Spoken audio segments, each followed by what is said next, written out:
3000.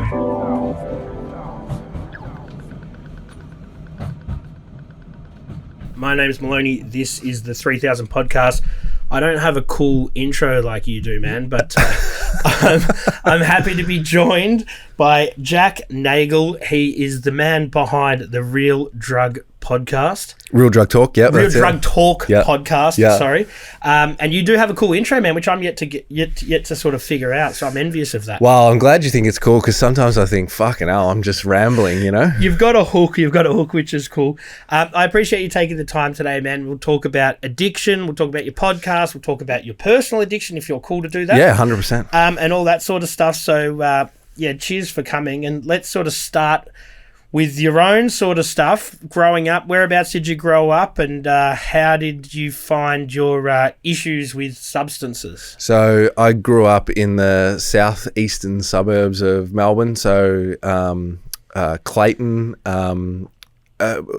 kind of like that Dandenong line. Suburbia. You know? Yeah, like Murrumbeena, then Clayton, then we moved to Bentley, which is kind of where, you know, I started getting into trouble. Mm-hmm.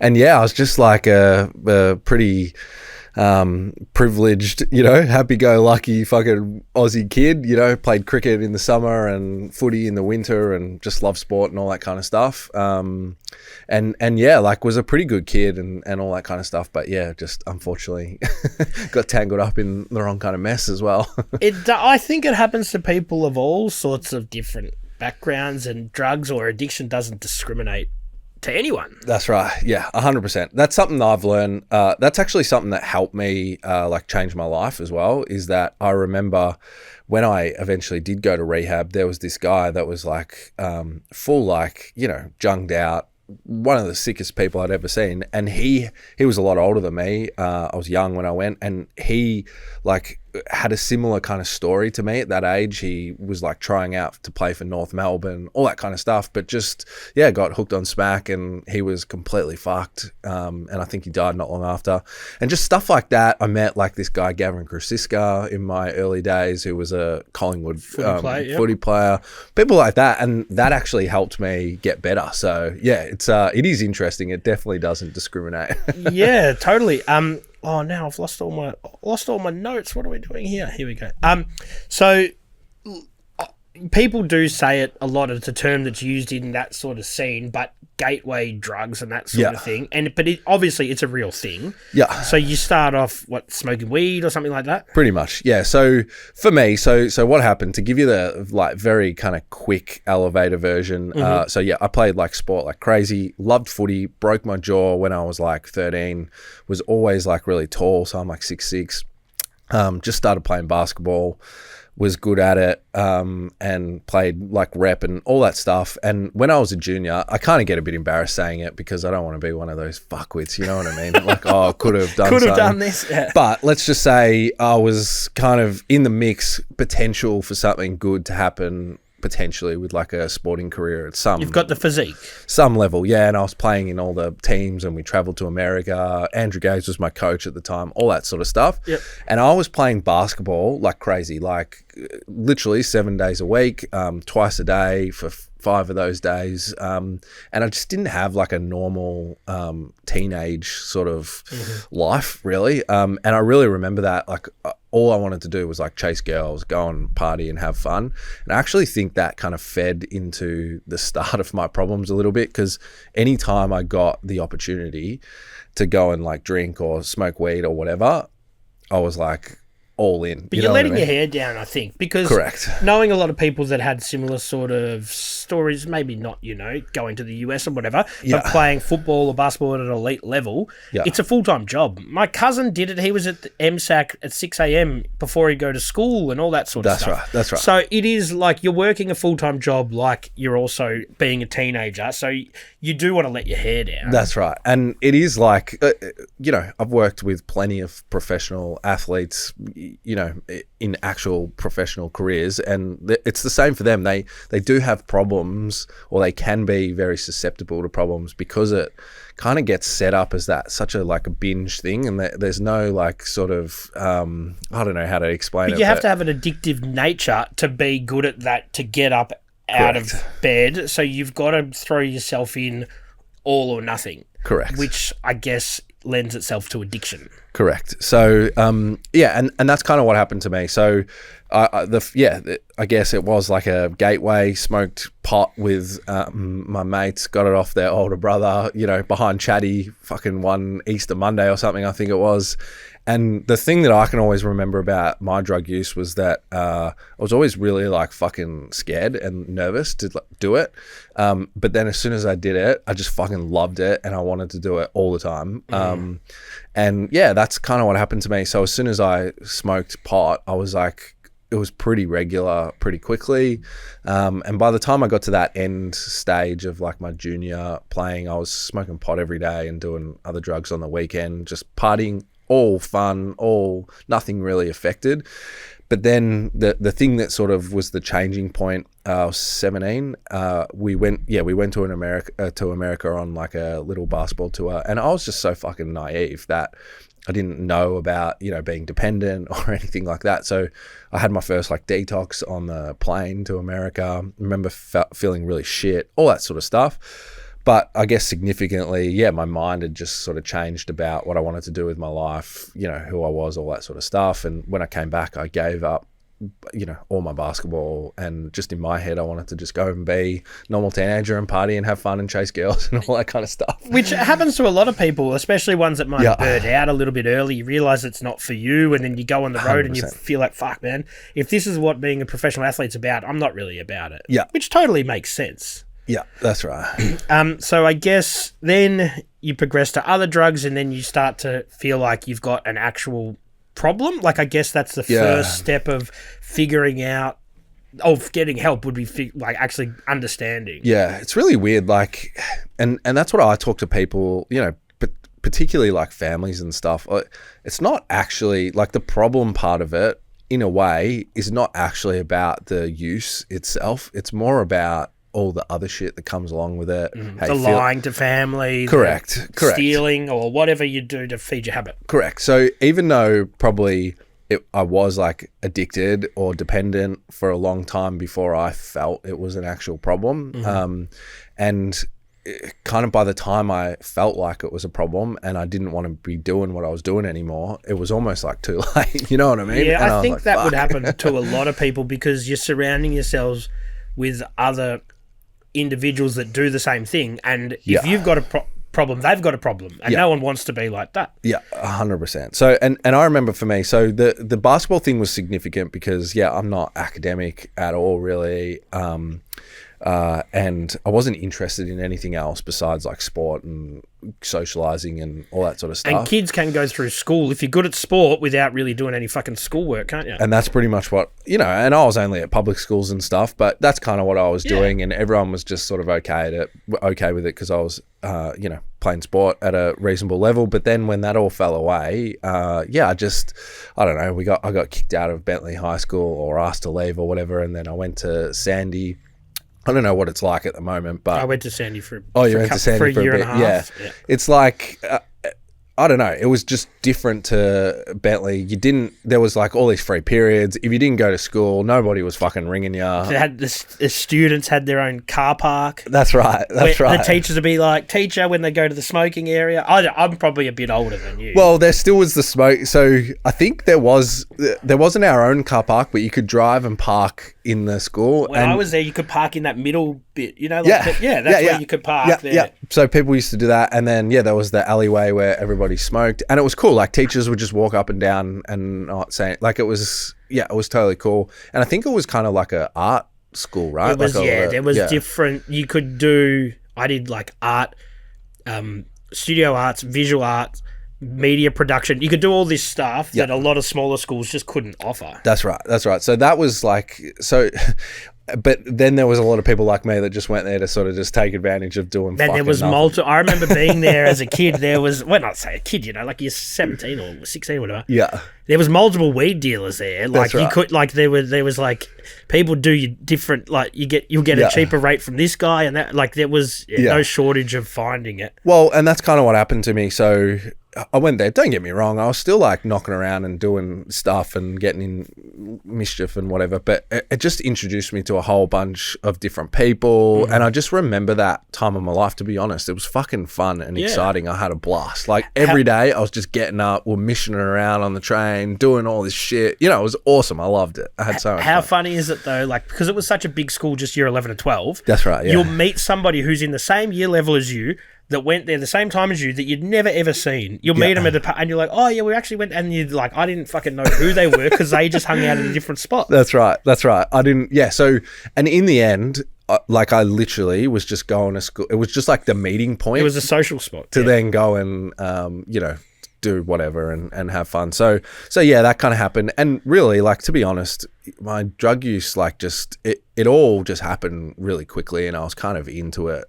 pretty fast, doing all different types of drugs like regularly, and yeah, just like progressed, and you just meet like different people and different circles. And it's interesting because it happens to a lot of kids that are gifted athletes, because they sort of, when that happens, and if it may not, for you just decided you didn't want to play sport much anymore, but for a lot of people it might mean they do an ACL, or they didn't get picked up for this thing that they'd been aiming for or whatever, and they become a little bit fucking lost. Yeah. 100%. And then they just fall into that stuff. It happens to a lot of people. Yeah. Well, the biggest thing that I wish, right, like, so still to this day, to be honest with you, even though there's been a few people, no one that I played with directly ever made it real big in basketball. But I used to play against Jack Watts in basketball, who ended up playing footy pretty seriously, but no one else really made it big. But so I would see people that went to college that I played with and stuff like that. And I never really felt like, this is like once I was, clean myself up or whatever, I never really felt like, oh, fuck, I wish I had done that. But do you know what? I wish that I had kept playing footy. And that's the biggest thing. Like, when I was younger, I wish I just had kind of like a mentor, just someone that would have just said to me, just like, I did enjoy basketball, but I loved playing footy, and I love footy now. I wish someone just had said, just keep playing footy if you like that. And better, if you're 6'6", you could just play in the rough, palming those little balls down. Like, that would have been all right, man. Yeah, I still go now and think, fuck, this is awesome. What a life that would be. Yeah. So obviously you're taking drugs recreationally. You get to the point where you go, well, is there, that for someone who's not really in this sort of rehab scene, and some people watching will probably be like, you fucking should go to rehab, you drink too much. That's my own issue, but people have always say you kind of got to hit rock bottom before you decide to make a change. Is that kind of how your story played out, or not? Really? Yeah, but so I've had so many, like, that's been something significant for me over the last sort of like 5 years. I've gone through a lot of like changes in how I think about it, my own identity, how I think about my own story, my own addiction, and it's come through meeting, not only people with personal experience, but like researchers and, seeing how policy works and all that sort of stuff. And it is true that someone can hit a really bad point in their life, and that creates like a window of opportunity, a realization, light bulb moment that they're like, fuck, something's not right. But the whole rock bottom thing is just like a fallacy, really, because everybody has a different rock bottom. And just because you hit it, if you're addicted, doesn't mean that you're gonna just go, all right, well, I'm gonna stop now. That's kind of the nature of addiction, is you're doing something that you don't want to do, and you're not in control of it, and it's happening almost like despite of you in a way, Do you find that, and look, in Melbourne there's a lot of people that have more money than other people. Do you find that some people, their families kind of enable it to a point that they're not out on the street, they're not doing it that tough because their parents kind of sweep it under the rug? Like, personally, I know some people growing up that I think they'll always be okay and they can manage their addictions, but because their kind of family are letting them do that to an extent. Because what else do you do? Kick your kids out? Well, yes, but this is where it gets so hard, like, because the conversation is like complicated, right? So I always like to separate it in between like public health, so like thinking about drugs and alcohol from an overall like population health perspective, and then like someone's own individual journey with it, and how they want to kind of approach the situation, right? And I just think like we almost need to kind of like stop thinking about it as like addiction in a way, and just think about is this causing, how much harm is this causing in my life? Can I live with this like level of harm? Am I happy with it personally for me, the consequences? How is this affecting the people around me? Are they comfortable with it? What messages are they giving me? And I think if you come at it and approach it like that, you'd get just so much better results with people, because there wouldn't just be like this, like, oh, fuck, I'm addicted, I have to do this, or I'm not addicted, I'm not bad enough yet. And if we just thought about it more like, how is it affecting you? Does that sort of make sense? Yeah, it does. But I think a lot of people with their addictions, they feel that they're only harming themselves, so they legitimize it. They go, well, I'm just having a few beers, I'm just doing this, I'm just smoking on, whatever they're doing. They say, I think when they realize it's hurting other people, that's when they, I guess, should have some sort of empathy for their family and friends and think, this is not just affecting me now, this is affecting them. Couldn't agree more. And that's why I think just overall, like, the conversation has to depoliticize, and it also has to, there's this really interesting guy, Dr. Carl Hart, I think I'm getting his name right. He's basically like this whiz bang smart ass scientist guy. He's been on Joe Rogan and stuff, but he's like a drug researcher, very intelligent, normal guy, but he like uses heroin like socially and stuff like that, right? And he has this really interesting kind of philosophy and books and stuff like that talks about, like, we need to have a more mature conversation around drugs and alcohol. And 100%, if it is affecting other people, those other people can communicate that and, put their boundaries up and stuff like that. But this is the thing that sort of shocks a lot of people, is that there is a lot of people that actually use drugs socially and it doesn't affect other people, right?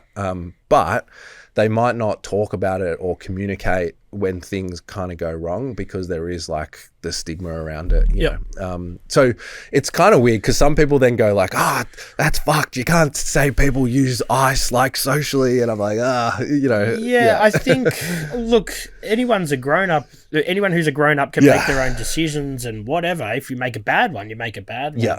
It's the Joe Rogan thing's interesting that you mentioned that, because he's obviously one of the most influential people in the world, and he often talks about DMT and hallucinogens, whatever, but he says, I've never done coke. And so kids are listening to him, and he's saying DMT, mushrooms, acid's cool, coke's not, right? Whatever. Like, he's allowed to say whatever he wants. But that must have an impact on people worldwide. 100% it does. 100% it does. And I guess this is why, like, I wish that everybody could just have like the real conversation about drugs and alcohol in society. There's the obvious stuff, like, everybody knows that alcohol, hands down, is the most harmful substance to like the human population going around, right? But it's also the most accepted. Correct, right? So, and that's such a strange, like, phenomena, right? But then things like marijuana and stuff like that, have a very low harm that they have on the community and individuals themselves and all that stuff. But that's like kind of, and that's shifting and changing. People, look, I know that I agree with you. Yeah. I think that people think that weed is harmless, and a lot of, like, all the weed heads will probably tell me to shut up. But if you're predisposed to some sort of mental illness, it can bring that on. And I've seen it happen. Correct. I think a lot of people it's happened to. True. I'm not saying it's going to fuck everyone up, but it does eventually to some people. I 100% agree. But it's like the whole conversation around like vaping at the moment, right? Makes me laugh so much. And I've been involved in talking to the TGA and stuff like that about the whole thing, right? And we just... I'm not saying that just to give as many drugs as we can to people and make it as accessible, because I think our experience with alcohol shows that it fucks people up, right? But taking this like kind of prohibition approach to it is actual madness, because every example that we've had of that is crazy. So like with vaping, they're just about to, or they have made it prescription only. All that's going to do 100% is create a massive black market. Everybody's going to be doing it, right? Because the reality is no matter what we say, the laws that we put in place, highly desirable products people want to use them, and they've been doing that to change and alter their state since the dawn of time. And if we can just have like a different conversation about it in society and just kind of go, these are the effects of it and this is kind of what can happen and all that sort of stuff, then people are going to be more likely, if things do start to go wrong, to sort of put their hand up and say, hey, it's going wrong. I think the government's definitely trying to take their slice of the pie with that, and they're sort of passing it off with, oh, we're trying to do it for everyone's health and well-being. I don't buy that as much. You know what I mean? Like they're seeing lost revenue. Oh, I think it's a mixture of things. I think one of the big things is that it kind of gets votes, you know. Anytime you can kind of go, we're saving the children, we're banning vapes. But see, what will happen is all these ones without flavour will come out, the people get their prescription, then they'll just buy the flavour that'll add to it. It's just it's robbing Peter to pay Paul, just changing the problem. Yeah, 100%. But so the people are adults. If they want to suck down some smelly water or vapor, whatever it fucking is, they're allowed to, I think. That's right. And so when it comes to like addiction, I think the bigger thing is just, and without sounding like too much of a radical, it's more about like addressing just how like our society operates and how we, you know, funnel people into different, you know, consumeristic kind of models, which I like to buy shit as well, don't get me wrong. But, you know, can't avoid it though. The way that our society's set up is kind of isolating people. It's just stripping back all the stuff that makes people healthy, that humans need on a base level to feel okay psychologically, emotionally, and mentally as well. And just on that point before, so if I think about myself, like with meth, I remember the first time I was smoking speed, and meth was like, it was starting to be like around a lot, but there was still like speed around. Now I'm pretty sure you can't even really get like any speed or anything. Probably you can, but pretty much not. And I remember there was ads on the TV at that time where it would be like someone smoking meth, and then they'd be like throwing chairs through like windows and stuff like that. If you just have like one puff or you do it once, this is what's going to happen to you. And I remember when I did it, I was fucking scared as, because it was like that thing like, oh, someone that uses meth is, you think you're going to flick a switch and you'll be an addict and it's all over. I thought it was going to be kind of like, like a crazy werewolf monster type thing, right? And I remember I had it. That didn't happen. I had the time of my life. It was fucking awesome. And I remember consciously thinking like the next day or whatever, going, that's like fucking bullshit. Like what? So you think that's counterproductive because they're showing you what could happen, and when it doesn't happen, you're like, actually, I can handle this shit. 100%, 100%. And I know that's like particularly like for parents and all that sort of stuff, it's confronting. But again, when you just like lead with honesty and you say like, hey, there is like some people that have used this and they don't get addicted straight away, or they don't get addicted at all, or they do it every now and then, and it's actually not a problem in their life. But the reason it's not a problem in their life is because they have all this healthy stuff going on in the rest of their life, you know.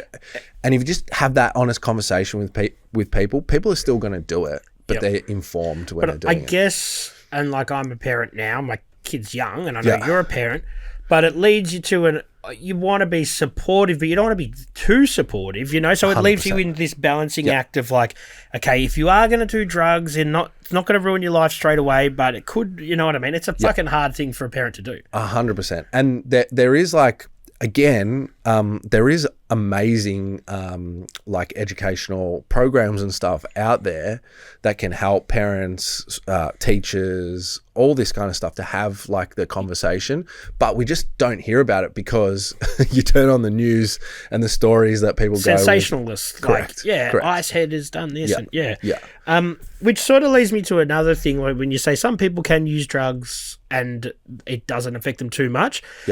There must be a constant sort of, what's the word? There must be a lot of people that do have issues. There's got to be a consistency that there might be trauma in their past or that sort of thing. Do you find that? Yes. So, but I don't actually think Well, partly. So this is where it gets complicated, and this is part of the evolution that I've had in my own journey, which is really interesting. And now what we do with people, which we're finding that we're getting like really good results with, is so just to quickly explain. So at the end of my addiction, I guess you could say I was at the pointy end. I was intravenously using meth. I was taking prescription pills, smoking pot, drinking all the time, just a fucking mess, right? And I was young and I went to rehab and turned it around and was really lucky. The process that I went through was like a 12-step recovery model, which basically looks at addiction as a brain disease and essentially says, to put it really simplistically, that if you are an addict and you're addicted, that you're going to be addicted for life, even if you're sober, right? And to counteract that, there's like, it's a spiritual solution, and that you're going to have to kind of go to like 12-step meetings and be actively engaged in talking about your addiction and recovery for the rest of your life, right? You say that to people and that's fucking daunting. Yeah, right? it is. It's like, if I understand personally that I probably have an issue with alcohol, I drink too much. But if you said you could never have a drink ever again, I'm going to run for the hills. Correct. But if you said you could manage it and maybe don't drink every day, just drink 4 nights a week or blah, blah, blah, then it starts to become a little bit more acceptable to these people that are addicted. Yeah, 100%. So, and that's what we see happens a lot with people. Like, there is some people that flourish in that 12-step model, but the majority, and again, it's really hard because there's not really any good evidence to kind of show what the it's all there really was for a long time, wasn't it? Correct. It's kind of like the original shot at, and there's lots of good stuff in there. But so I went through that process. I was fucked, so I just kind of like swallowed it and made that my life and did that. But there was things right from the start that, you know, like just didn't kind of sit right with me. Well, never drinking again was one, all this sort of jazz, right? And sort of in the last like 5 to 7 years, that sort of changed and shifted for me. So I did not drink, or I was stone cold sober for fucking nearly 10 years, right? But I started meeting a whole bunch of different people, you know, like academic professors, other people that had done recovery different ways, that did drink or did do drugs like socially or whatever it was. And I started to kind of see things in a different light. And 100%, there's no sort of one size fits all thing that kind of individual, there's no like perfect little condom packet that goes over everyone's head that, you know, helps them to understand addiction and all that. And that sort of translates into, you know, that whole thing about like trauma and stuff, is that yes, it definitely seems to indicate, the research, that trauma is prevalent for a lot of people that do have addiction, but it's also prevalent in a lot of people that experience, you know, adverse like financial situations growing up, come from all different types of background, all this kind of stuff. And as we said at the start, addiction doesn't discriminate as well. A lot of the people that I work with don't have any trauma in their life, significant trauma, and it's kind of occurred as a habitual, you know, process in their life, right? And they're just as badly addicted and doing crazy shit as the person that had some horrific fucking thing happen to them, you know. So because it can affect everybody. But you've got to think, I guess, from your personal story. You said that, you know, you had family and stuff, so you can come out of rehab, and I guess, which obviously it costs money, which, you know, as well. So you can come out of that and you're not necessarily surrounding yourselves, like, obviously you cut off the people that you're using meth with and all that sort of stuff. Some people, they don't have that luxury, I guess. They come out and they're thrown back into where they, like, the company you keep could be very detrimental. Correct. And this is why I think the process of recovery is really challenging, because it's a multifaceted thing. And I guess if you were to put it in like categories, different people can have different challenges in different categories that make it harder or whatever, right? And I guess for me, when someone comes to me and says that they have an addiction, the drug use is like the last thing that I think about, right? Because you kind of got to work from it backwards, because if you fix all the other stuff, the drug use transcends, because they're not trying to escape. through like the substance anymore, and that's a big thing. They call them social determinants of health.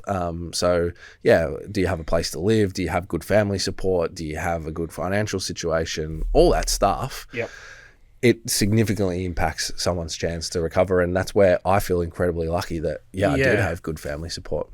And I guess that's something that some people they might be coming from a situation where their family used drugs with them. That's right. Which is it's horrible for them. Like, how would you come out of that and you're still surrounded by it? Yeah, 100%. And I know people that have come out of those situations and then gone and their families are still using drugs. You're like, you don't stand a chance, man. 100%. And look, it's again, this is why I just think more broadly, if you separate them, there's the individual like approach that you take with people to look at someone's situation holistically and go, these are a range of different things that you need to do. But just from like a societal perspective is like, how can we just increase like a more healthy society so that people are having more opportunities to experience like a healthy upbringing with good, like stable, parents. It's a big challenge. 100%. But that's what's going to happen. I guess, so with anybody who's suffering that, to just go away for a month, 2 months, 3 months, and I've never looked into it, but I'm presuming it costs tens of thousands of dollars type scenario. So that isn't an option for a lot of people. Yeah. And I think, like you're saying before, that we just think that rehab, that's how you do it. Yeah. So I guess there's got to be an option for people that don't have that luxury and that can change their habits with, I guess, talking to someone like you, or even just online or making some sort of start. Yeah. So it's shifting and changing these days, which is cool. But really, and again, this is why I'm always so big on like the stigma stuff, trying to change the way that we talk about it, change the language of people, because it all feeds into this whole stereotype, which then all feeds into the amount of money that flows from government into services and stuff to help people. But unfortunately, the system in drugs and alcohol is fucked, right? So if somebody, sorry to cut you off, but if somebody has an issue and they really know they have a problem, they don't have any family support, they don't have any money behind them, they might be on the dole or whatever, and they go to a bulk billing GP and say, I have heroin addiction, I've got a meth addiction, whatever, do they not offer them really any help except here's some morphine or this is the program? Like, what is the protocol? Not essentially. So I guess that public health stream, again, stigma plays so much into it. It's something that public health officials are working on all the time, is trying to get GPs and doctors to recognize someone as like an addicted person that comes into their clinic and fucking help them. Because often what happens is that they go, we don't want those fucking people here, right? But what is meant to happen and what does happen is that you go to the GP, you'll get a referral into like the specialized alcohol and drug treatment system, which is existent in all parts of Australia, chronically underfunded, but is existent. So they are afforded the opportunity to go to a rehab for 20 days or whatever. Yeah. But the challenge in that is, again, system's so chronically underfunded. It's designed by a bunch of fucking pencil pushers, right? That have never touched drugs in their life. It's so fucking complicated. I try and navigate it for people sometimes, and I'm like a normal guy. I find it fucking hard, and I have like connections and stuff like that in the industry. Often what happens, so in Victoria, there's now a centralized intake system because the sector's so chronically underfunded. There's not enough workers to be able to meet the demand of that intake. So you could go to the GP, get a referral for an assessment, and have to wait a month. You could OD in that time. Your family's left you. Like that. There is, if someone hits the point where they want to go to rehab, they should be able to go check in right fucking then. Correct.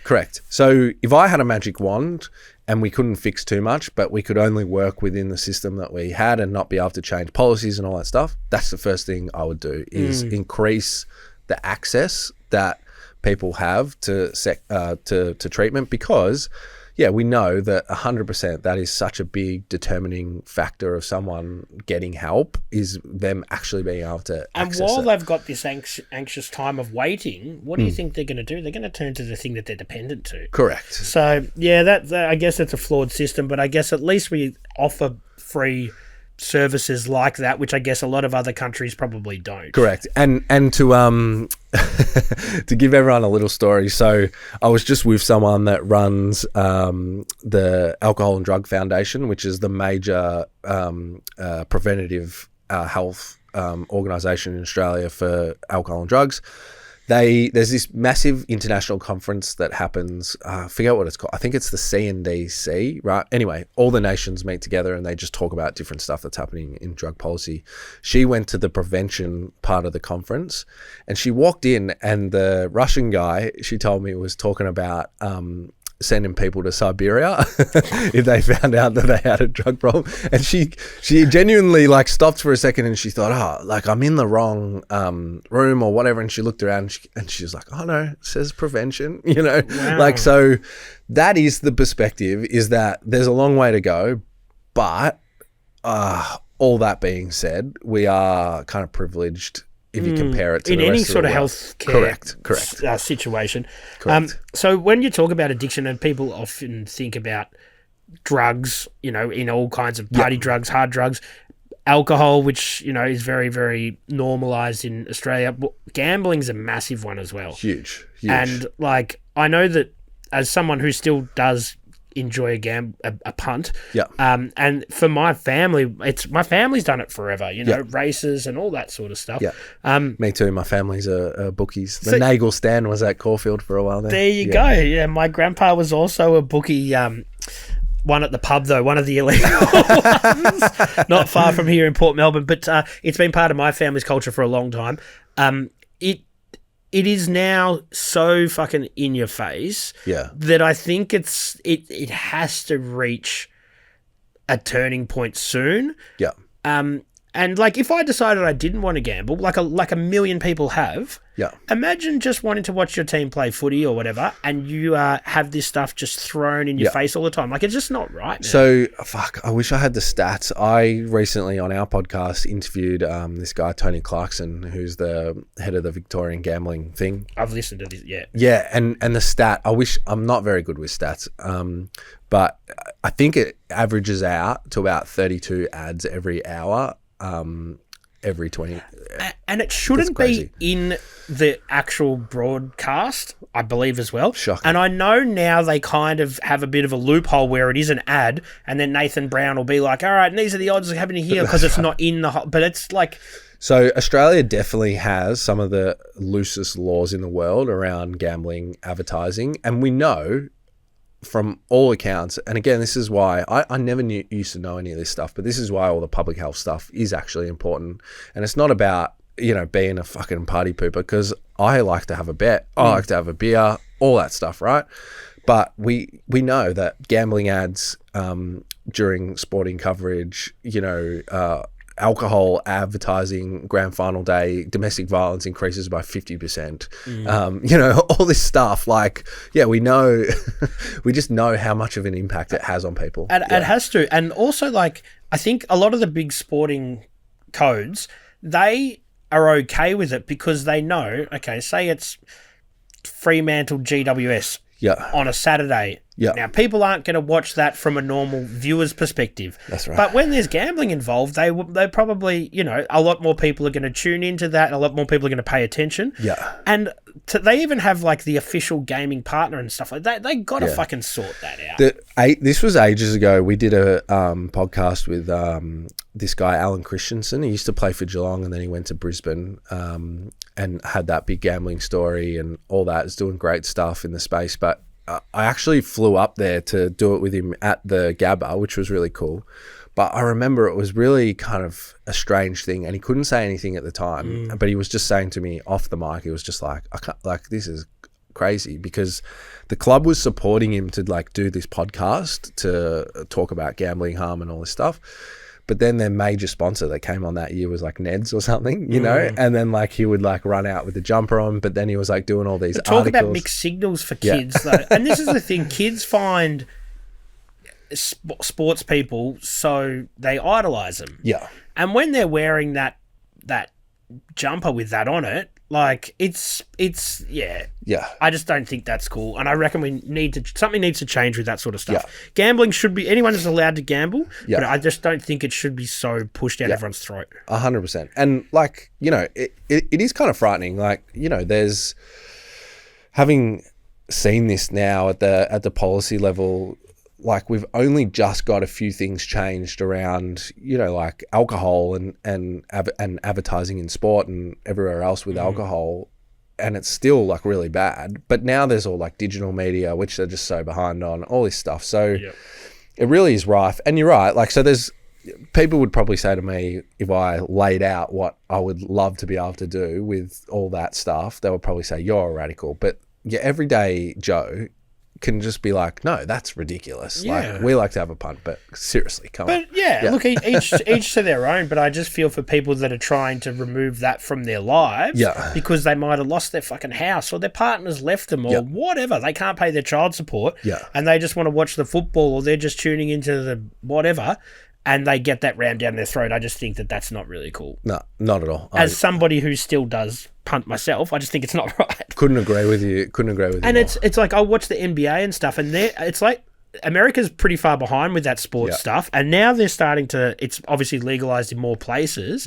But I remember going to the States 10, 15 years ago, trying to tell people there we could go to any pub anywhere and you could bet on any sport you wanted. And they thought that was bizarre. Like, you had to go to Vegas then, but now it seems like they're legalizing it more, and I think they're digging themselves into a hole there. 100%. And the other one is the pokey. So I don't because I didn't even know this. I found this out like about a year ago. So I don't shop at Woolworths anymore. Because they're the other than the casinos, they're the biggest owner of like poker machines in the country, and it's just shown time and time again that like there's not really a social element that happens with pokies. Like, pretty much everybody that plays pokies is really struggling, and they actively fucking target people, you know, totally that are struggling. I've got a theory with pokies, and the pub around the corner backs this up. Every single suburban pub with pokies that I can think of that's in the sort of inner city area is next to, adjacent to, or within a 2-minute stroll of like high-rise housing commission sort of places. Like, pretty much all of them. They're across the road. They're right there. And I think that that's not a coincidence. No. Which is fucking really, really, really sad. I know. And I agree. And it's the same with alcohol, you know. Well, there was that case recently in the NT where, again, Woolworths, I think it was a Dan Murphy's, they wanted to open it near like a dry community. And the whole community said no, that everybody said no, but they like forced it through and wanted to open it. And it wasn't until it got like national media attention. But there was no other way that you could look at that and say they were putting it there, like, because that's where like vulnerable people would be, you know. So, and don't get me wrong, I'm like, I have too many beers still to this day sometimes, but like, you know, I just think you're right. It's when it's wrong is when it just crosses the line into. They're putting these things there because so they know vulnerable people aren't strong enough, and that's just. It's kicking people when they're down more than anything. 100%. And the whole pokies thing, like I don't mind gambling, but I think pokies are horrible. There was a pub, I lived in St Kilda for a lot of my life, and there was a pub that was open. I lived on Chapel. There was a pub that was open after 1 o'clock. So we'd be going out somewhere and we'd come back and we'd have a beer. And when the lockdown happened, I thought, this is probably one of the only positive things we had out of lockdown is I thought all these people that played the pokies all the time, it'll break their habit for them and force it to. And I would sit there at the bar, talk to some of the bar staff, and I'm like, as soon as things changed, all those people came back again, like nothing changed, which is super sad, you know? That was like a forced rehab for them.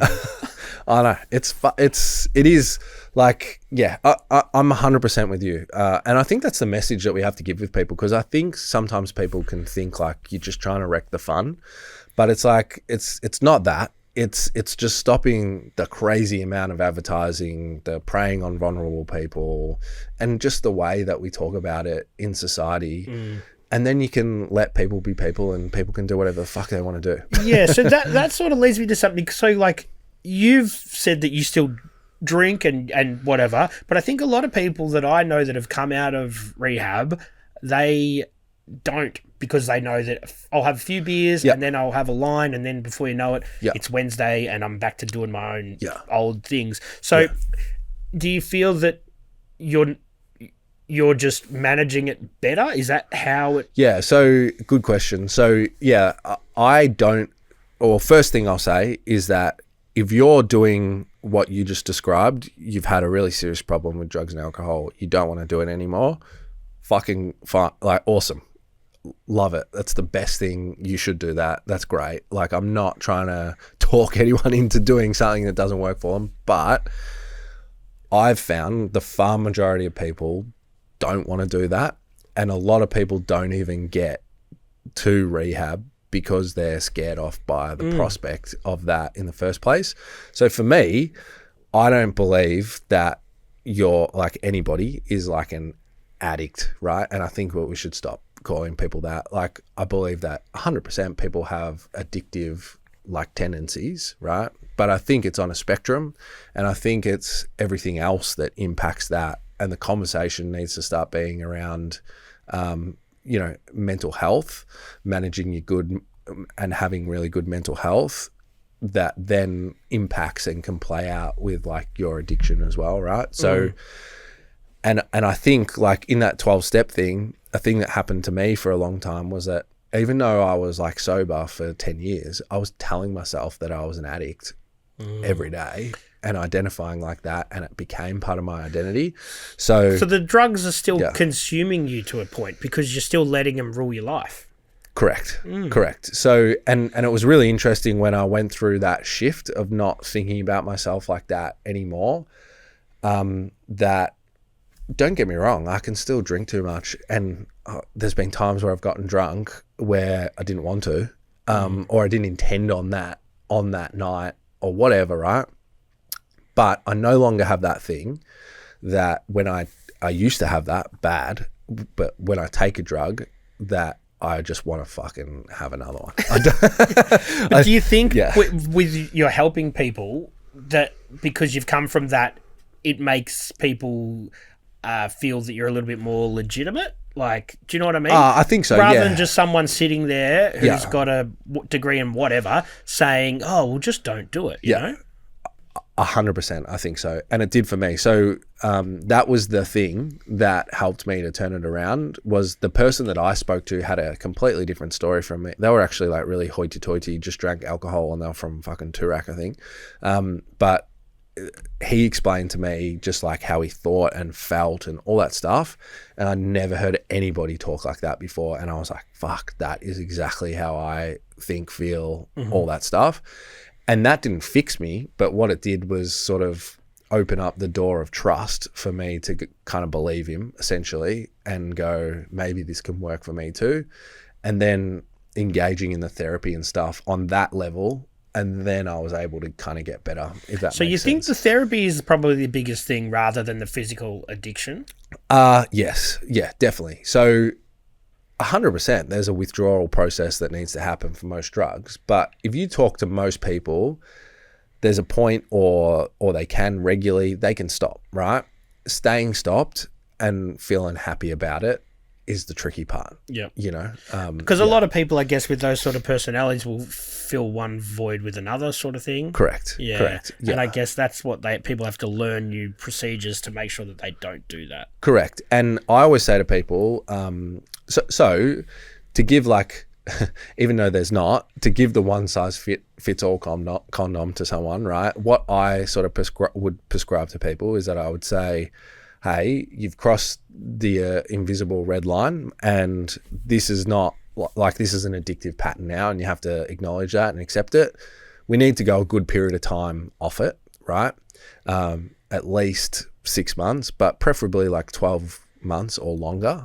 And this is off all drugs. Like if they have a problem with meth, Yeah. are they still allowed to have a beer? I would say try and get off all drugs for at least 6 months, right? Because one will lead to the other? Correct. Yep. And also it's kind of about like that biochemical process that's happening in your system, because that's real as well, like that physical side of it.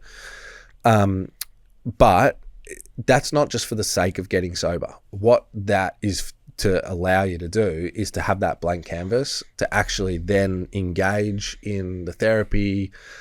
Like identity is such a big thing with this stuff that nobody talks about, but I think it's like one of the biggest things. Rebuild your identity, find out. Because if you're known as that guy who was always partying, now you need to figure out what you're... Correct. What Correct. gives you... Yeah. And it's not like you'd walk around thinking, oh, I'm the drug addict identity. It's like unconscious stuff, but it's there for a lot of people.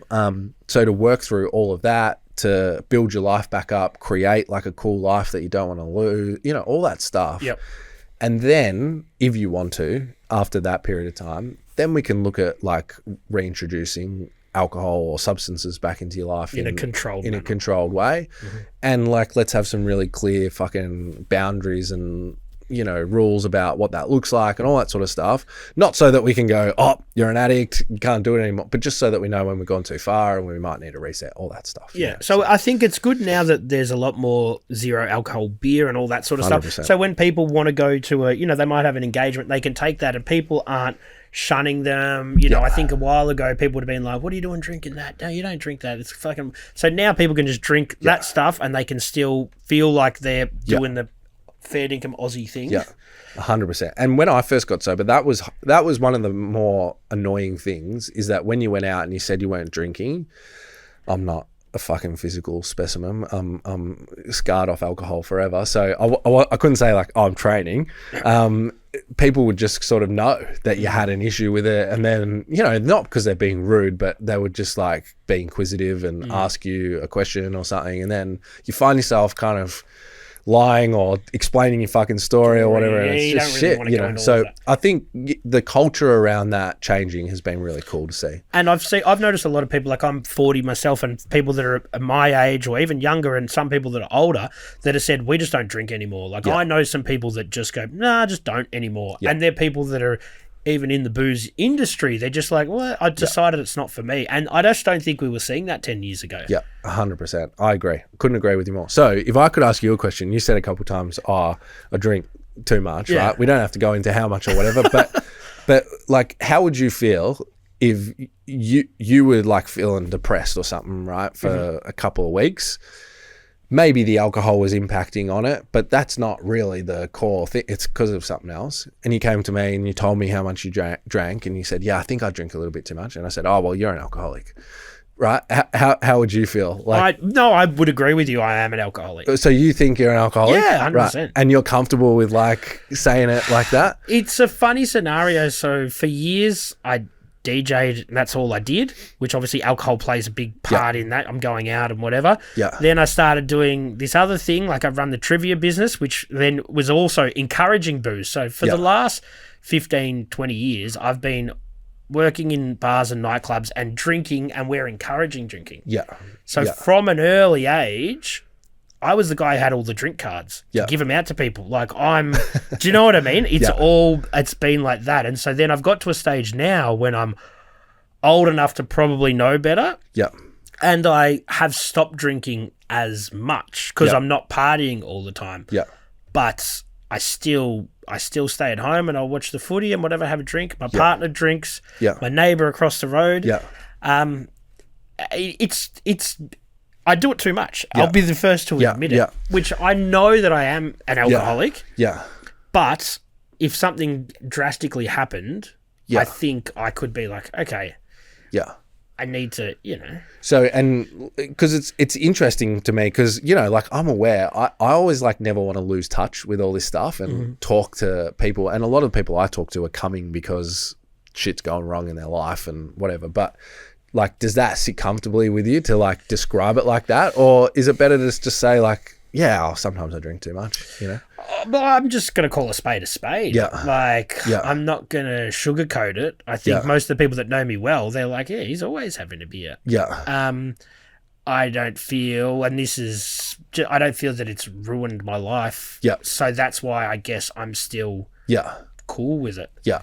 But who knows? One day, I did dry July 5 years ago. It popped up on Facebook the other day. Yeah. So that was a trying month, but I have gone some stints. Do you think like if you really wanted to, and you just made a lot for whatever reason, that you could just stop?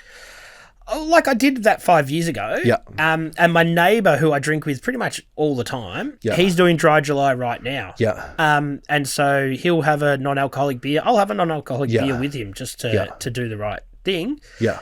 So I think I could, but I just I don't know. It's part of me, and I sort of enjoy it. Yeah. Which is the awesome. thing, Yeah. you know. Me too. But, and like when I drive, like tonight, you know, I had a beer before we were here, but I just have a water. I've got to drive home. Like it's not like I'm drinking first thing in the morning. Yeah. It's more of, you know, that, and I feel like I've built myself into this life where I can kind of do that. Yeah. Yeah. But It's interesting, right? Like, and to me, like, and I just think this is where we have to like get it with people, is just like to just stop like that moralization. Like, because you're saying that to me, and I'm like, oh, so the alcohol guidelines, you probably drink more than the alcohol guidelines, right? Mm-hmm. But is that actually really a problem, right? You know, everyone's kind of different, and like go. I feel like it is. Like I've got a lot of tattoos and beers. I don't know. It's just a part of me. I enjoy that. I don't drink spirits. Yeah. I don't really take any other drugs. Yeah. Just drink Yeah. beers. Yeah. There you go. Right? Yeah. It's interesting. I'm on the addiction podcast. I feel like I'm telling people it's fucking okay to do drugs and drink and whatever. Let's talk about your actual podcast, because it's been a great chat, but we haven't even got there. So real drug talk. So you came up with this during lockdown? No. So, the podcast, yes. But so just like what kind of happened, and it's been a part of my personal evolution as well, is that, I had my own problem, went into working in rehabs and treatment centers. And then what happened was, which was a fucking horrible experience. In a lot of ways, I wish I never did it, to be honest with you, but I did. And it was good for some career stuff though. But like when the inverted commas ice epidemic happened, I did a story with like the Herald Sun. They plastered me all over the front page. I was like, had a 2-page spread, and then I did every single media outlet in Australia in like the next week, which was full on. And that was really like, I didn't enjoy it. There was a lot of like stuff that came back that just wasn't personally enjoyable for me. But the cool thing that happened out of it was that on like Messenger, I had like 2,000 people just message me and go, wow, I fucking never ever heard anyone talk like that before, all that sort of stuff. And that's kind of where it happened. And that's like what we've been doing. So that was in like 2014, 15, something like that. And we started doing like speaking gigs and all that kind of shit. And then, in lockdown, I was doing a lot of like government stuff for a while, doing like drug policy things. And then, in lockdown, we just like couldn't really go anywhere, sitting around. And so we started the podcast, and it's been really cool. It's like, I was surprised early on, right? Like, so it's not massive like a Joe Rogan or anything like that. No, but you've got a core audience, and thousands of people listening every week. It kind of blows me away. I'm like, wow, so it's interesting. And we try and cover it all, like the spectrum. So people's personal stories, how they got recovery, of people listening for that reason.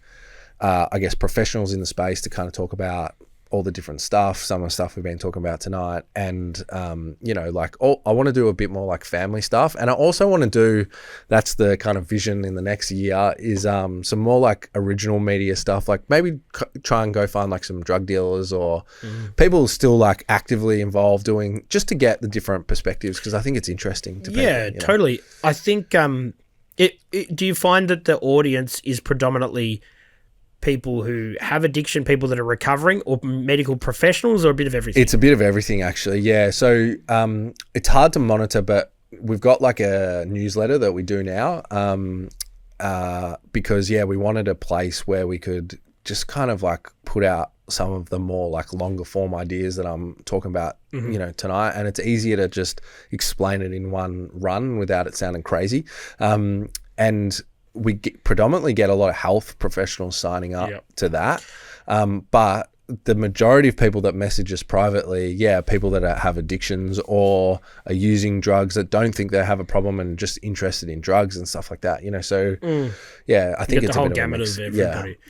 Yeah. And I guess it must be good when you get the positive stories of people like, I saw this podcast and now I'm on my own journey and blah blah blah. Yeah, we've had heaps of people. It's been awesome. So there's a few people that come through.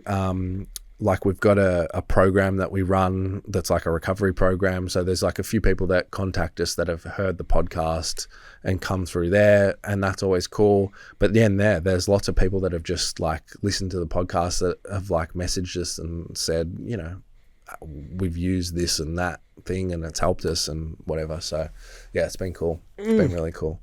And like, there's a guy that I knew that you had on recently, Kane, and he has turned his addiction into a whole sort of a similar sort of thing where he's helping people. And I guess a lot of people do that. They figure out that they needed help and they sort of see a gap in the market where they're like, well, I can help people in this respect. 100%. Yeah. So, and that's essentially what happened to me as well. I was telling you, I think before we started recording, like, after the sporting stuff, I was just one of those people that just had no idea what I wanted to do. And it was such a life-changing, profound experience that I had, because I'd seen other services before that and just didn't connect with it. But yeah, when I went through that service and met those people with the lived experience, I was like, fuck, that's awesome. Maybe I'll just go and study that. And it's kind of just naturally and organically unfolded from there, Yeah. I think with the internet, some good stuff comes, some bad stuff comes. I think a lot of people now can see things glamorized with social media. But you can also see the other side of it where you can see people's downfall as well. So I guess you might get people now that are triggered by something that happens on social media. They're like, fuck, is this what I look like? You know what I mean? Yeah, 100%. There's definitely like what you were talking about before. I think about that a lot. Like there is some concerning stuff about how it influences young people. Like a big one that we're seeing a lot is like, all the stuff with like lean and all that. Like that's kind of big these days, and that's all from fucking rappers and shit like that, Then there's like positive stuff like what we're doing, celebrities talking about whatever. When you see someone like Steve-O getting clean, you're like, fuck, if he can do it, I think we all, cool. Anyone could. Yeah. And that's the thing, like I still like, so Russell Brand was like I actually met that guy in person when he was like coming down a tour. He's like a really good dude. He comes to like recovery meetings and stuff like that.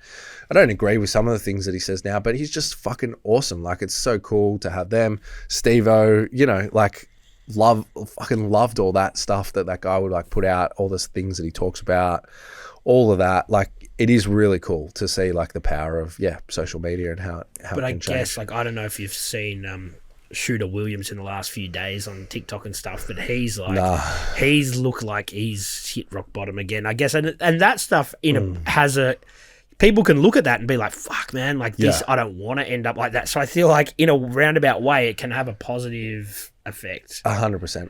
I agree. Again, I'm just a big believer is that you just fucking be honest with people and just let people talk and just let people explain their genuine perspectives and experiences, even if it's kind of a bit like, whoa.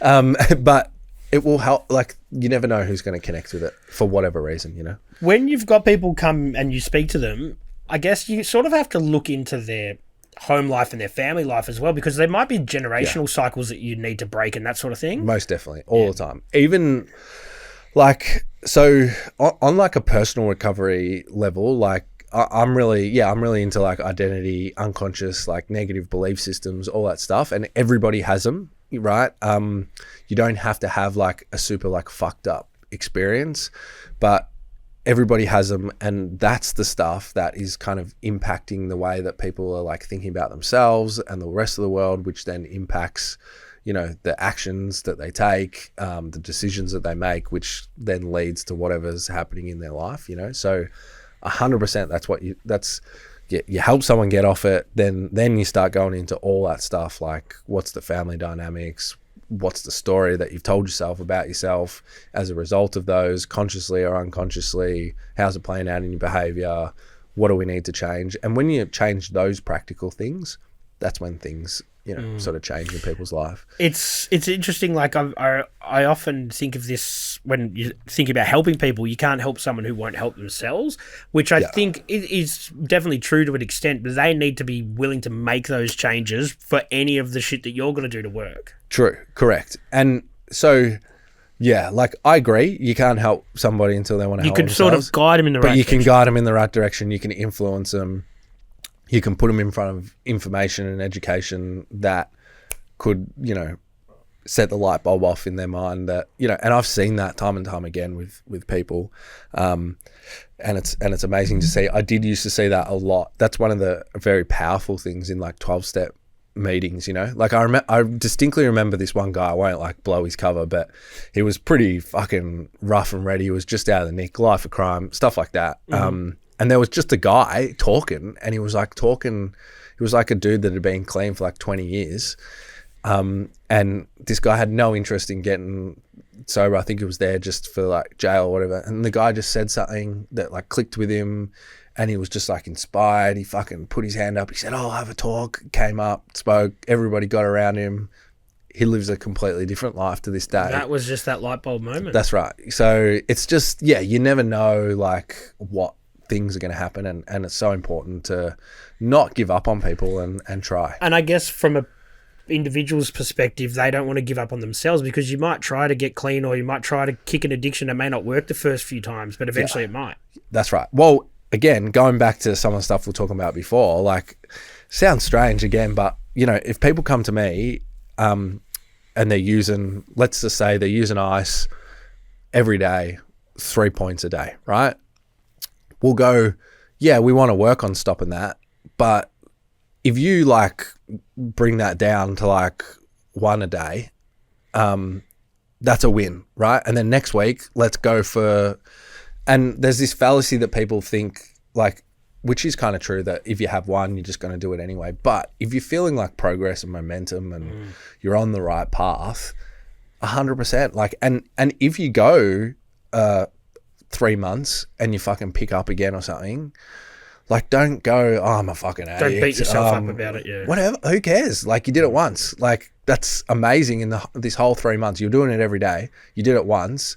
Let's look at where you made some of the mistakes and like keep moving forward. That kind of stuff, yeah. Well, I think that sort of thought process would definitely help a lot of people make the initial steps, because they may not be, they know that they've hit a point that they're not really happy with, but they're not ready to go totally cold turkey, because that's just too daunting for them. That's right. And you don't know what you don't know, right? Like, and it's honestly profound, like the mental and emotional shifts that you have when you start to go on the process.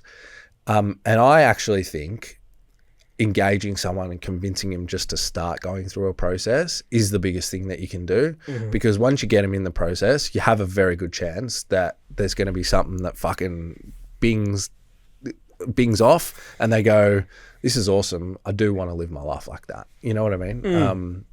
So it's just important to get people started and going on something, and it would be such a shame to exclude someone because they're not at a certain threshold at that point in time, Yeah. Like when we were saying before with the celebrities, and you see some celebrities that obviously they're not obviously, but pretty much I believe the drug of choice for those sort of people is coke, which is pretty normalized and pretty accepted in Australia. Right. And when you see, like, there was a jockey the other day and she got done doing some lines, and there's influencers and all that stuff, and then a lot of people are like, well, everyone's doing it.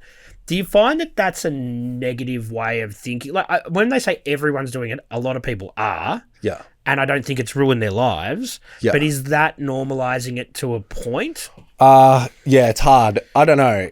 It's like, so I would probably say, I know it's news because it's someone that is of interest to the public, but that example, I think it's fucked that they show the videos and stuff like that, like, so there could be a number of things going on. She could have challenging stuff going on in her life.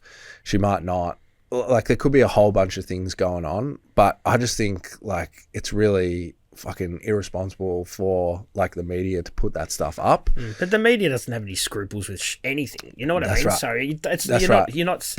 But I guess, and the reaction that people have and kind of saying that it's so wrong is what encourages the media to keep doing it. And I think I do know what you're saying, and I kind of agree on some point. Like, we shouldn't just like normalize and go fucking whatever, but we also just shouldn't like keep feeding that like sort of outrage around it. I think that what happens a lot with that sort of stuff in the mainstream media, the people that don't understand drugs in general, like say my nan, she's got no idea.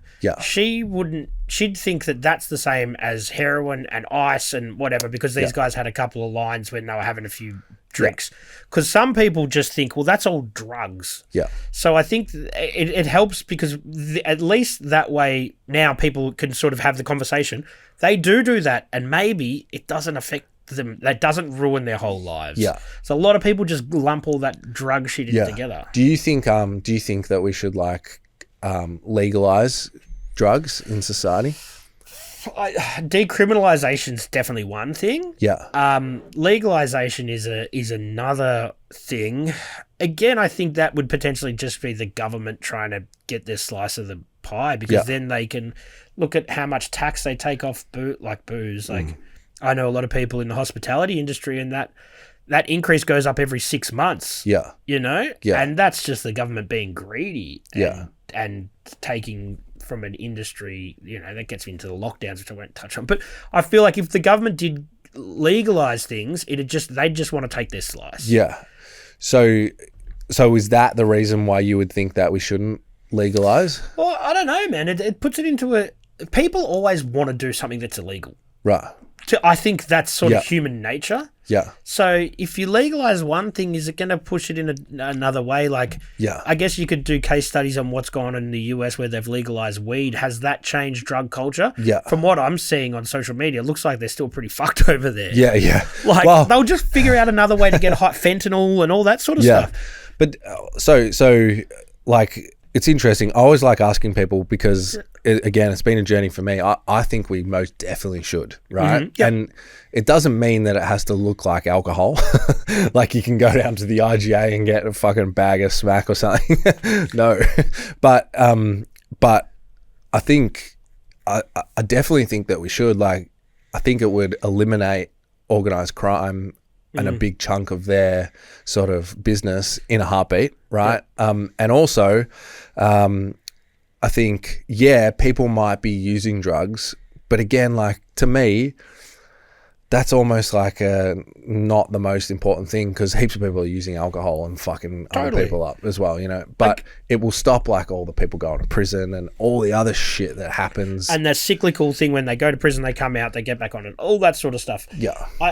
The organised crime thing is an interesting one, because I think that they might look, those sort of groups are going to find a way to make money, and they might go into different other avenues to try and recoup this money. So I don't know whether that's necessarily going to fix a lot. I don't know if it'll fix it, but it'll surely, like, in organised crime, I would say, without knowing much, but I would say that drugs would have to be pretty much the biggest revenue source for all of organised crime on a number of different levels.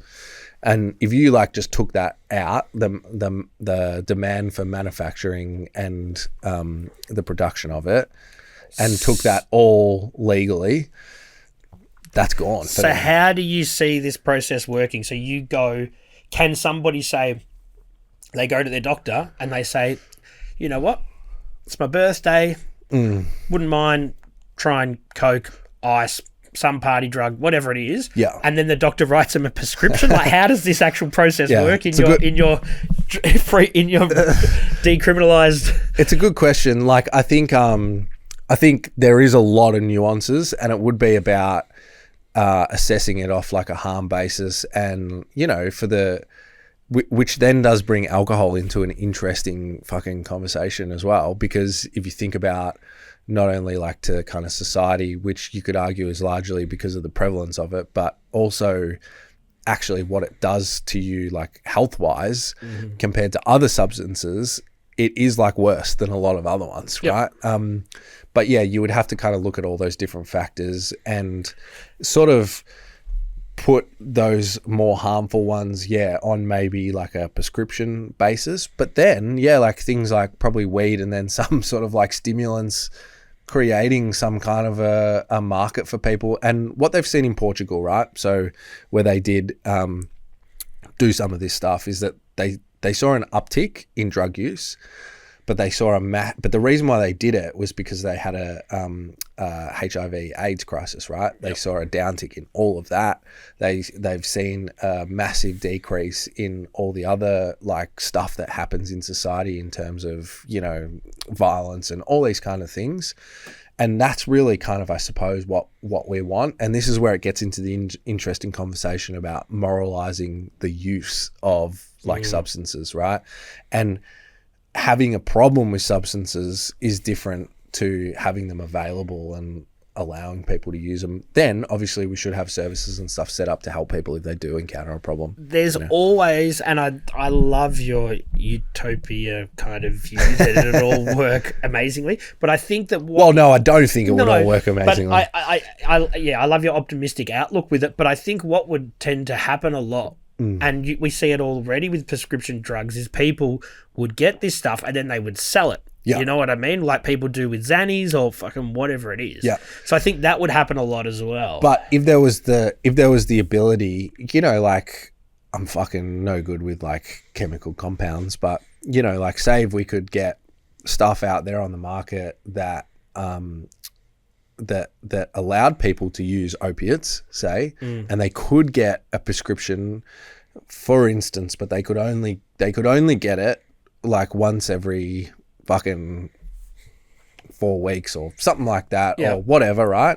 We would still have overdose deaths, but I think it would eventually, not straight away, it would probably increase to start with, but eventually it would take away the demand because there wouldn't be, as you said, that sort of illusion of like, oh, what is that? Can I use that? That kind of thing. But it does open up a real Pandora's box, because if you're a GP and this person is addicted to whatever, it's an opiate, then you can prescribe them something. But if it's some kid that comes in and goes, I just want to have a crack at this, do they then say, well, no, you don't? Well, what are you doing? That's right. So that, like, again, I think we would be able to take the lessons from alcohol, so the age that you're allowed to like use those substances goes up, probably way past 18.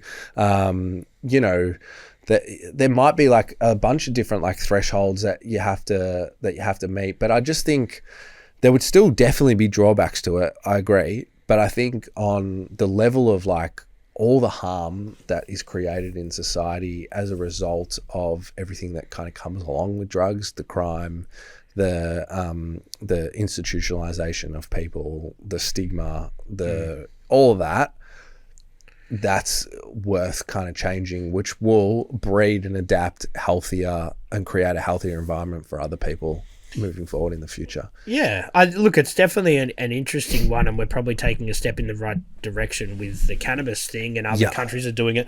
We have the beauty of hindsight where we can sit back and watch other countries that have done it and use that as a case study and be like, well, this worked and this didn't work. Yeah. But I think we're probably a long way away from legalizing anything personally. Oh, I think so too. I think it'll be fucking ages, right? Because we're so run by just like archaic sort of ways of thinking about things. But yeah, it is super frustrating that we won't just start with like a few things. And on that point, that's the other thing that angers me is like in our space. So the TGA came and released the regulations for therapeutic use of psychedelics and stuff like that.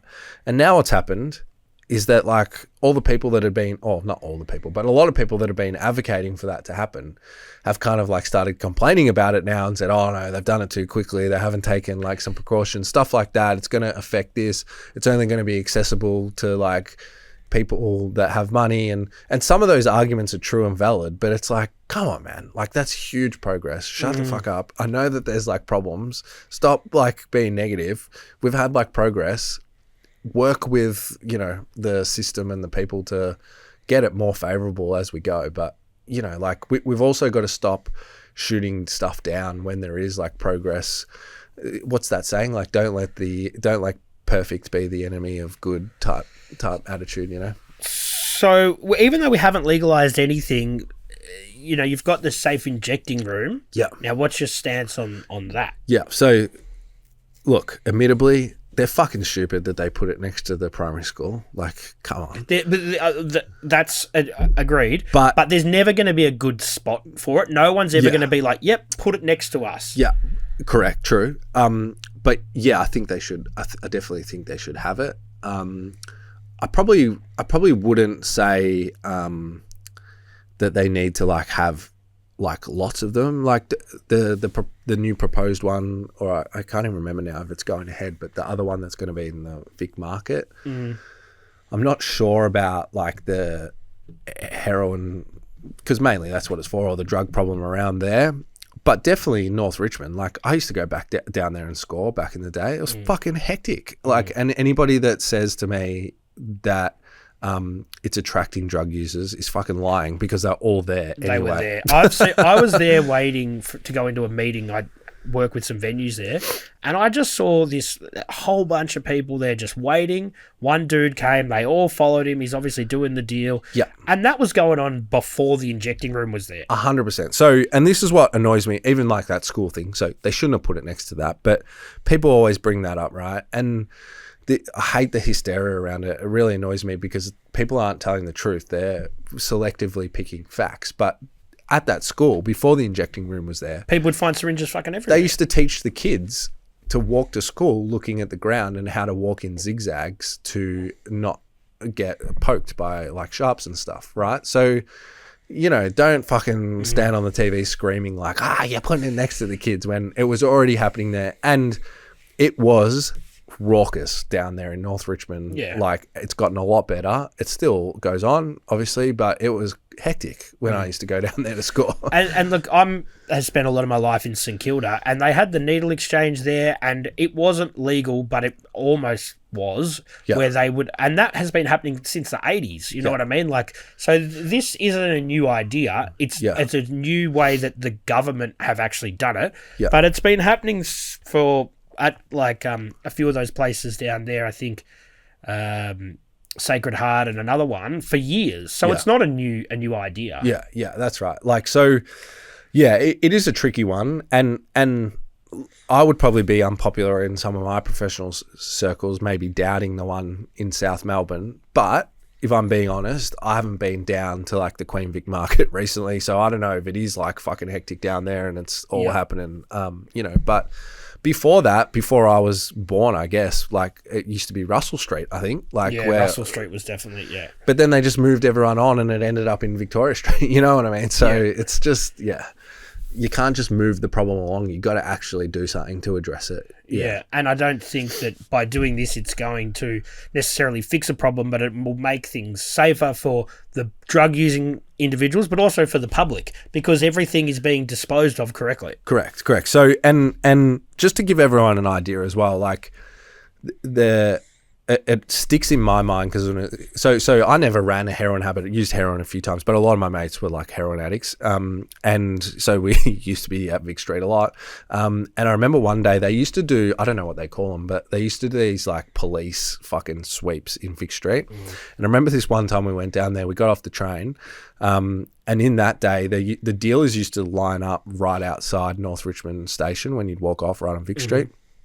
But we got off and there was literally like 100 to maybe like 150 cops all down Vic Street in groups of 5, just like walking down the street, just pulling up everybody that looked the slightest bit dodgy, checking people's arms, all this kind of stuff. All the dealers had like retreated back into the flats and their houses and whatever. That did not stop us scoring drugs, right? And it was fucking hard to like score the drugs, but my mate got on and whatever, right? So like, if you have that problem going on and that situation happening, no matter what people might have you believe, even doing intense things like police sweeps like that, people will still go there and try and score drugs. And if they do it continuously, the problem will just move somewhere else. Yeah. You know. It is definitely a thing. They similar sort of thing happened in St Kilda where they had the prostitution sort of thing, and they would come and that it would just push where the girls were working further out. It's just So that's a good example of like that legalization thing, right? So like, you know, it's sex work is legal here in Victoria. I don't know. Two next. The next I saw that. I nearly went into that. This is the brothel district of Melbourne. That's right. So prostitution still exists in Victoria, but I would argue that it's fucking a lot better.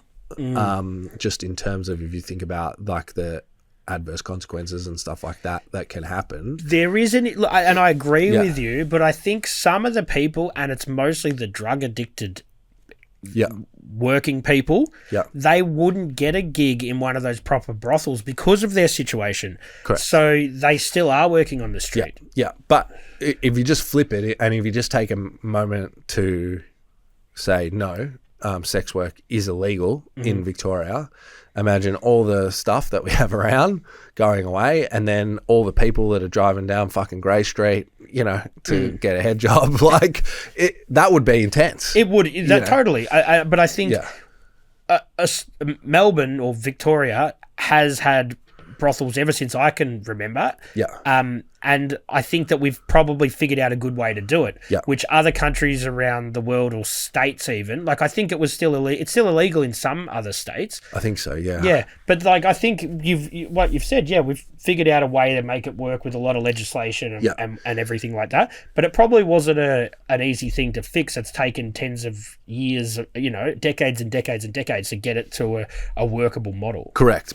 And then, so in saying that, like, from my perspective, that's why I reckon we need to kind of start. You got to start with the legalization stuff, and that's the thing that always sticks out to me. Like, just how much of there'll still be some issues around, but just how much of a positive impact it can have. And as you said, you know, we're probably stereotyping a bit, but it's probably true that the people that are doing sex work on the street, probably it is because of their situation and their drug use. I think a lot of the brothels and the standards that they would they would have to make sure that they don't look a certain way, having, you know, track marks or whatever. They would also have to do. They have to do tests to make sure that they don't have any diseases or whatever. So if you have an STD, well then you can't work there. So it still is it's not an exact science. 100%. Yeah, so it's interesting. But I think overall that's what I'm excited about with like the internet, this kind of stuff. You can have a bit more of a long form conversation and even in this setting, like I still find it hard to like sort of explain it and put it in a way where I'm like, that sounds like reasonable and rational, you know, but we're just getting to a place where we can at least like have a conversation and there's like a few good ideas that come out of it rather than trying to do drug policy in 2 minutes on the fucking project or something. You know? I can't stand those sort of shows that they just try and cram something in and then try and throw a gag in. Like, it's just not cool. But look, I know that you've got a sorry, mate. I got one last client tonight. That's okay. So look, man, it'd be great to have another chat where we could talk more and speak again and talk about, you know, some more of these ideas that what you would like to do and how you could see positive change coming. But before we wrap it up, do you want what's a little piece of advice you would give to someone who feels like they do have an addiction issue and the first steps that they could take on their own? They might have seen this and thought, fuck it, man, I'm going to make some steps. What can they do? So just reach out. Like, so just reach out and talk to someone. I always give the advice to people, if you have someone in your life that you feel comfortable talking to, like a friend or a family member or something, that's usually kind of better. Like, I call it the hairdresser effect, you know. You'll probably actually get further with that. But if you don't, call a professional. You don't have to fucking tell your whole story or whatever. You just have to ask a few questions and engage and whatever. But the thing that I would say is, don't let that be the only time that you do it. Again, you don't have to do anything. You don't have to change tomorrow or anything like that, but just start an ongoing, not just one conversation, an ongoing conversation about where you're at, just so that you can get the ball rolling. super cliche, I know, but that really is the most important thing. And if you want to take it further from there, you will naturally get the confidence and find the pathways to do that. I'll give the national AOD hotline, right? Because that's and always a good shout place. out your podcast and where people could find you if they wanted to engage your services also. For sure.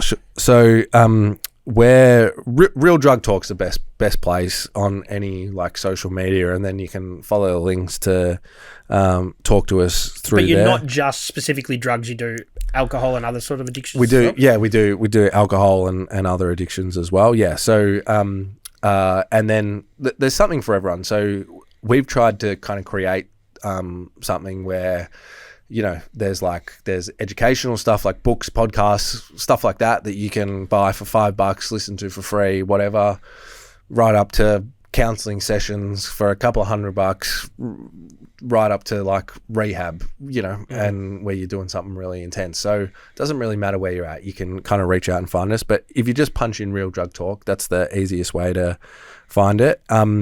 But it's important, like the whole national AOD drug hotline, where you can call and be triaged or put through to wherever you are, and they'll tell you all the different services and stuff that are available. It's 1-800-250-015. I'm laughing because there's somebody that I work with. She's an ex-politician.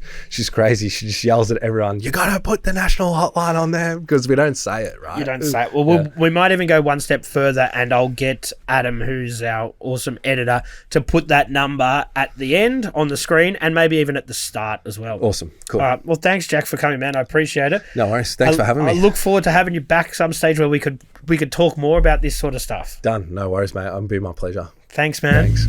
Cheers. 3,000.